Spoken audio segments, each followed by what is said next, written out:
Ilusat päeva sulle, armas valgusolend, ja tere tulemast Valguse kanalile. Ja nagu ikka, ma olen Kaia-Liisa Reinut ja soovin sulle tere tulemast. Täna ja mulle jäi silma üks hästi vahva selline ütlus, mida ma tahan teiega jagada. Selle on öelnud üks India tark Swami Niranjanda Sarasvati. Ja tema on öelnud sellist asja, et Himaalajas ei ole rahu ja maailmas ei ole müra. Kõik, mida sa koged maailmas, on sinu enda sees. Ja kui sa ei ole rahus iseendaga, sa ei leia mitte kunagi rahu, ükskõik kuhu sa ka maailmas ei läheks.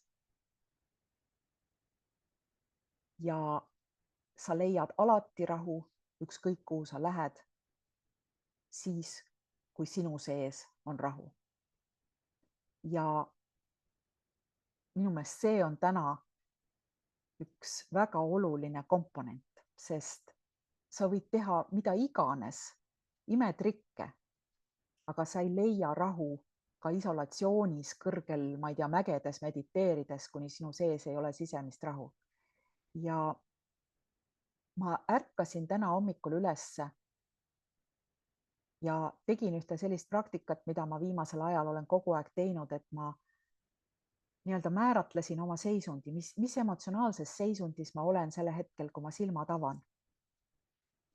Ja väga-väga pikka aega, kuid, kui mitte aastaid, ei kuid ikkagi, olen ma olnud ja avastanud, et minu sees on ärgates väga suur rahu. See on selline nagu nii laiaulatuslik seisund. Ja selles sisemises rahus tegelikult ei ole mitte ühtegi probleemi. Seal ei ole ühtegi sellist ülevoolavat emotsiooni. Seal on selline rahuseisund, mis sisaldab ka sellist armastust ja kindlustunnet tegelikult maailma vastu ja kõige vastu ja sellist sisemist tugevat teadmist, et kõik on tegelikult hästi. Ma ei oska sulle täna anda ühtegi nõu, kuidas seda seisundit saavutada.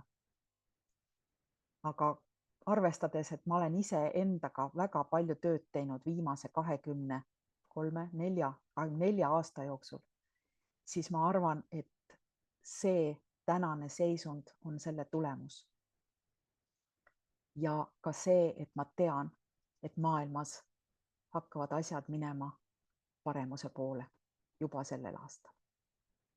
Nii et ilusat päeva sulle ja soovin sulle südamest sisemist rahu igasse päeva, igasse hetke. Kohtumiseni.